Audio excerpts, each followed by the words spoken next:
রাধে রাধে বন্ধুরা, ভগবানের ভোগে থালাটা সাজিয়ে নিচ্ছি। আজকে একদম এক তরকারি অন্ন করেছিলাম। সবার প্রথমে হাঁড়ি থেকে গরম অন্ন থালায় বেড়ে নিলাম, এটাকে একটু সাজিয়ে গুছিয়ে নেবো।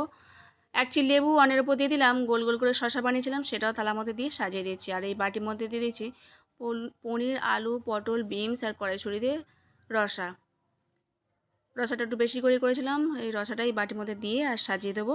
সবার শেষে দিয়ে দেবো এক পিস আম, এক গ্লাস জল। প্রত্যেকটা আইটেমের উপর তুলসী পত্র দিয়ে ভবানীর কাছে নিয়ে যাব। রাধে রাধে বন্ধুরা, ভগবানের ভোগে থালাটা সাজিয়ে নিচ্ছি। সবার প্রথমে হাঁড়ি থেকে গরম অন্ন থালায় বেড়ে নিচ্ছি, এটাকে একটু সাজিয়ে গুছিয়ে নেবো।